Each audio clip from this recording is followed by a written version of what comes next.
सुरेश दसांनी घेतली खोक्याच्या कुटुंबियांची भेट।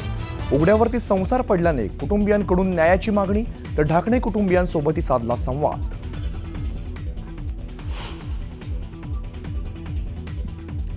लाडक्या बहिणीमुळे शासकीय तिजोरीवरती थोडा ताण, त्यामुळे थोडी पत्र द्यायची कमी करा, क्रीडा मंत्री दत्तात्रय भरणेंचं वक्तव्य।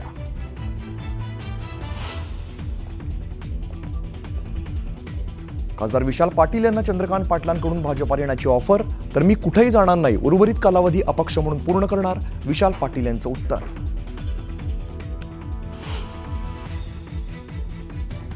सुपा MIDCच्या मुद्द्यावरून निलेश लंके आणि सुजय विखे पाटलांमध्ये जुंपली।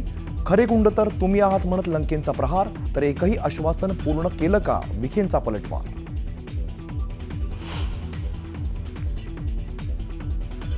बीडच्या आष्टी तालुक्यात प्रेम संबंधाच्या संशयातून करण्यात आलेल्या बेदम मारहाणीत तरुणाचा मृत्यू, 10 जणांविरोधात गुन्हा दाखल।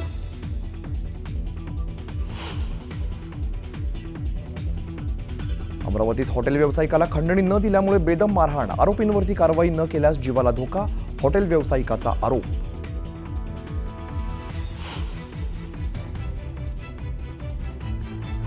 लेक्स फ्रीडमन सोबत मोदींचा खास पॉडकास्ट, पुतीन आणि झेलेन्स्की यांच्याशी मी बोलू शकतो, रशिया आणि युक्रेनमधील कराराच्या प्रश्नावर पंतप्रधान मोदींचं वक्तव्य। पंतप्रधान नरेंद्र मोदींनी पाकिस्तानला फटकारलं, दहशतवादी हल्ला कुठेही हो, पाकचा संबंध असतोच। फ्रीडम सन सोबतच्या पॉडकास्टमध्ये मोदींनी पाकिस्तानचा नक्षा उतरवला।